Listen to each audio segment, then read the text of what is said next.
चला तर विद्यार्थी मित्रांनो, माझ्या यूट्यूब चॅनलवरती तुम्हा सर्वांचे अगदी मनापासून स्वागत करते। तर विद्यार्थी मित्रांनो, आजचा जो व्हिडिओ आहे तो तुमच्यासाठी अतिशय महत्त्वाचा ठरणार आहे आणि हा आजचा आपला डे 17 आहे, म्हणजे 17वा दिवस आहे आपल्या बेसिक इंग्लिश कोर्सचा। मध्ये काही कारणास्तव व्हिडिओ बनवता आला नाही विद्यार्थी मित्रांनो। तर बघा, आज आपण या व्हिडिओमध्ये जे इंग्लिश सेंटेन्सेस पाहणार आहोत त्याचं मराठीमध्ये एक्सप्लेनेशन सुद्धा पाहणार आहोत आणि हे सेंटेन्सेस आपण इंग्लिशमध्ये कशा पद्धतीने रेडी केलेत ते सुद्धा आपण आज या व्हिडिओमध्ये पाहणार आहोत। तर विद्यार्थी मित्रांनो, व्हिडिओ पूर्ण बघायचा आहे, कारण प्रत्येक हा जो सेंटेन्स आहे तो अतिशय महत्त्वाचा सेंटेन्स आहे आणि आपल्या दैनंदिन जीवनामध्ये आपण वापरतो असे छोटे छोटे सेंटेन्सेस या ठिकाणी मी तुम्हाला इंग्लिश शिकवण्यासाठी बेसिक इंग्लिश कोर्समध्ये वापरलेला आहे।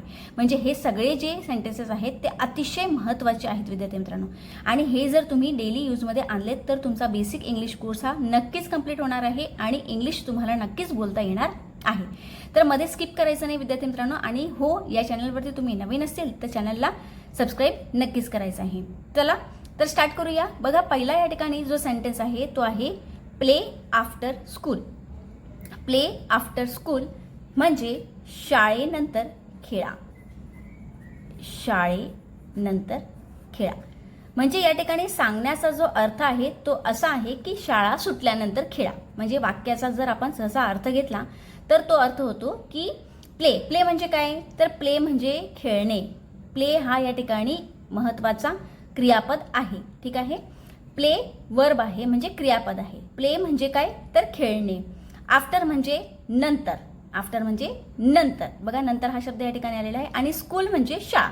म्हणजे काय की शाळेनंतर खेळा, शाळा सुटल्यानंतर असा त्याचा अर्थ होतो। शाळा सुटल्यानंतर खेळा।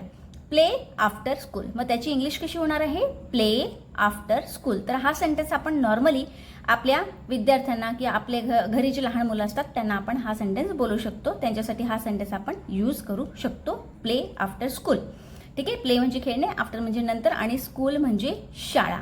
असंच आपण प्रत्येक सेंटेन्सचे आपण अर्थ हे आपण छोटे छोटे अर्थ या ठिकाणी पाहून घेणार आहोत या व्हिडिओमध्ये।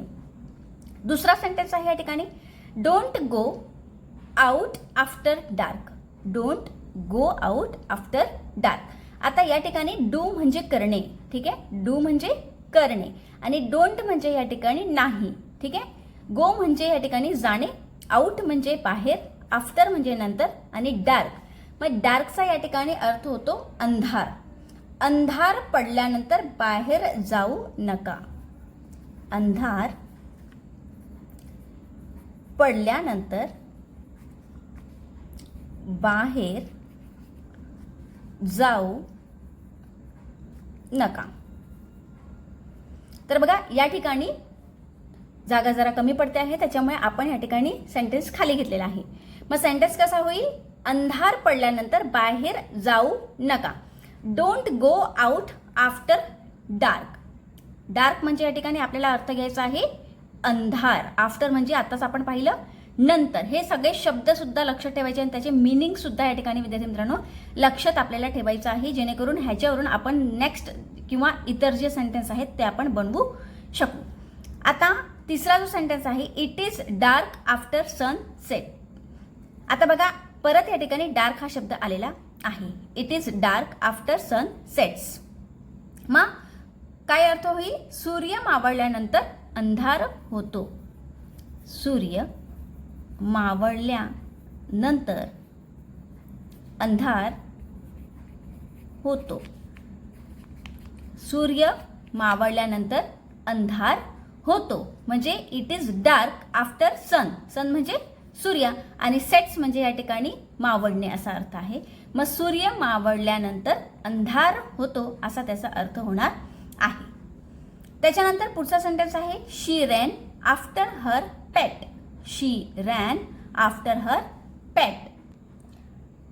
आता बघा विद्यार्थी मित्रांनो, शी म्हणजे ती, हे आपल्याला माहितीच आहे, कारण आपण जेव्हा बेसिक कोर्स आपण स्टार्ट केलेला होता तेव्हा हे सगळे जे आपले कर्ते आहेत ते आपण पाहिलेले आहोत। मग शी म्हणजे ती, रॅन म्हणजे हा रनचा दुसरा रूप आहे। रन म्हणजे धावणे। आफ्टर परत आपण या ठिकाणी आफ्टर पहिलेच पाहिलेला आहे, आफ्टर म्हणजे नंतर, आणि या ठिकाणी हर म्हणजे तिची, आणि पेट तर पेट हा काय असतो, तर पेट हा ह्याचा अर्थ आहे पाळीव जो प्राणी आहे जो आपण घरी पाळतो त्याला पेट असा शब्द आहे इंग्लिशमध्ये. मग वाक्याचा अर्थ सहसा काय होईल, ती तिच्या पाळीव प्राण्याच्या मागे धावली. ती तिच्या पाळीव प्राण्याच्या मागे धावली. रॅन, रॅन म्हणजे धावली, रन म्हणजे धावणे, मग रॅन म्हणजे धावली. ती तिच्या पाळीव प्राण्याच्या मागे धावली. मग पाळीव प्राण्याला आपण इंग्लिशमध्ये काय म्हणतो, पेट म्हणतो, हे लक्षात ठेवायचं आहे. ठीक आहे. शी म्हणजे ती, रॅन म्हणजे धावली, अशा पद्धतीने. आता या ठिकाणी बघा, ह्या ठिकाणी जो अर्थ आहे आफ्टरचा तो आहे नंतर, पण या ठिकाणी आफ्टर म्हणजे या ठिकाणी आपल्याला अर्थ घ्यायचा आहे मागे. ठीक आहे. म्हणजे एकच शब्द आहे पण त्या ठिकाणी अर्थ दोन्ही ठिकाणी काय झालेले आहेत, चेंज झालेले आहेत.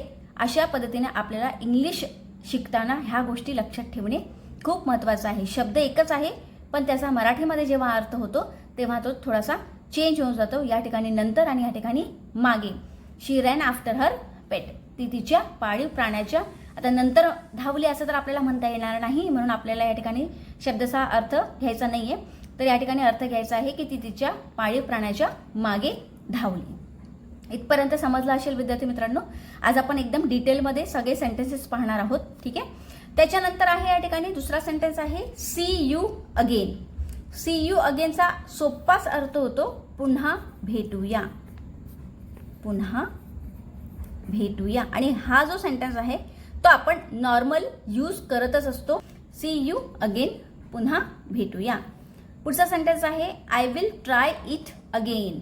I will try it again. मग या ठिकाणी आयचा अर्थ तर काय होणार आहे, मी होणार आहे. ट्राय म्हणजे या ठिकाणी प्रयत्न करणे आणि अगेन म्हणजे पुन्हा.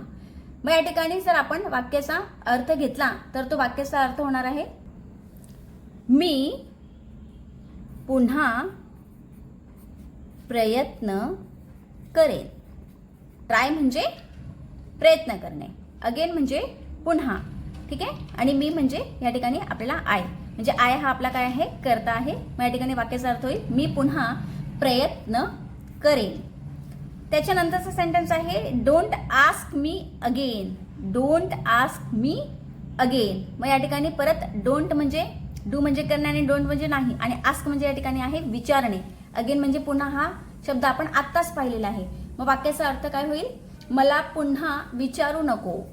मला पुन्हा विचारू नको. आस्क म्हणजे विचारणे. आस्क म्हणजे काय, विचारणे. डोंट आस्क मी अगेन, मला पुन्हा विचारू नको. नेक्स्ट सेंटेन्स आहे शी वेंट आउट अगेन. शी वेंट आउट अगेन. ती पुन्हा बाहेर गेली. ती पुन्हा बाहेर गेली. बघा, शी म्हणजे ती, वेंट म्हणजे या ठिकाणी अर्थ आहे गेली. वेंट हा गोचा सेकंड फॉर्म आहे. गो म्हणजे जाणे, वेंट म्हणजे गेली. मग गोचा सेकंड फॉर्म आहे वेंट. आउट म्हणजे बाहेर आणि अगेन म्हणजे पुन्हा, हे आपल्याला माहिती आहे. आता अगेन हा शब्द या ठिकाणी प्रत्येक सेंटेन्समध्ये तुम्हाला दिसेल. अगेन अगेन अगेन अगेन म्हणजे पुन्हा पुन्हा. मग या ठिकाणी शी वेंट आउट अगेनचा अर्थ आहे ती पुन्हा बाहेर गेली. शी म्हणजे ती, हे लक्षात ठेवायचं आहे. गोचा सेकंड फॉर्म आहे वेंट. वेंट म्हणजे गेली, आउट म्हणजे बाहेर आणि अगेन म्हणजे पुन्हा. ती पुन्हा बाहेर गेली. अशा पद्धतीने हा त्याचा अर्थ होतो शी वेंट आउट अगेनचा. तर विद्यार्थी मित्रांनो, आज आपण जे सेंटेन्स पाहिलेले आहेत, कमीत कमी 8 सेंटेन्सेस या ठिकाणी आज आपण पाहिलेले आहेत विथ मिनिंग्स. आणि विद्यार्थी मित्रांनो, हे जे सेंटेन्सेस आहेत हे अतिशय महत्त्वाचे आहेत. तर तुम्ही काय करायचं आहे, स्क्रीनशॉट काढून ठेवायचा आहे. कारण दुसरे जे सेंटेन्स या ठिकाणी 4 सेंटेन्स मी तुम्हाला जे देणार आहे ते तुम्हाला मी प्रॅक्टिससाठी देणार आहे. कारण विद्यार्थी मित्रांनो, फक्त व्हिडिओ बघितल्याने आपल्याला इंग्लिश बोलता येणार नाही, हे तुम्हाला आधी पण मी सांगितलेलं आहे आणि आजही सांगत आहे. फक्त व्हिडिओ बघितल्याने आपल्याला इंग्लिश बोलता येणार नाही, त्याच्यासाठी आपल्याला प्रॅक्टिसची नक्कीच गरज लागणार आहे. तर मी 4 जे सेंटेन्स आहेत ते तुम्हाला मी या ठिकाणी प्रॅक्टिससाठी देणार आहे. आणि जे विद्यार्थी करेक्ट उत्तर देतील, 4ही सेंटेन्सचे करेक्ट उत्तर देतील, त्यांचं मी नेक्स्ट व्हिडिओमध्ये नक्कीच नाव घेणार आहे. तर विद्यार्थी मित्रांनो लगेच कॉमेंट करायचं आहे. आणि हो, उत्तर चुकलं तरी हरकत नाही, आपण प्रॅक्टिसच करत आहोत हे लक्षात ठेवायचं आहे. चुकूनच माणूस शिकतो, चूक करूनच माणूस शिकत असतो आणि प्रॅक्टिसनेच माणूस परफेक्ट बनतो. म्हणून तुमचं उत्तर चुकलं तरी ते मी पुन्हा करेक्ट करून कशा पद्धतीने सेंटेन्स बनवावे हे तुम्हाला मी नेक्स्ट व्हिडिओमध्ये नक्की सांगणार आहे. तर लगेच जा आणि कॉमेंट करा. 4 सेंटेन्सेस आहेत या ठिकाणी. पहिला सेंटेन्स मी तुम्हाला सांगून देते. An owl is a bird. Next sentence आहे she is an actor. Third sentence आहे he slept for an hour. Show me an old book. अशा पद्धतीने हे 4 सेंटेन्सेस आहेत. या 4ही सेंटेन्सचे जे मिनिंग आहेत मराठी ते तुम्हाला कॉमेंट बॉक्समध्ये मला लगेच सांगायचं आहे. जे करेक्ट उत्तरं देतील त्यांचं नाव मी नेक्स्ट व्हिडिओमध्ये नक्कीच घेणार आहे. आणि हो विद्यार्थी मित्रांनो, जर चुकलं तरी आपल्याला हे समजेल की कोण किती शिकत आहे. ठीक आहे, तर कमेंट नक्कीच करायचं आहे, कारण त्याच्याने तुम्हाला सुद्धा माहिती पडेल की मला किती समजत आहे आणि मला कितपत इंग्लिश आलेली आहे किंवा मला कितपत सेंटेन्स बनवता येत आहेत.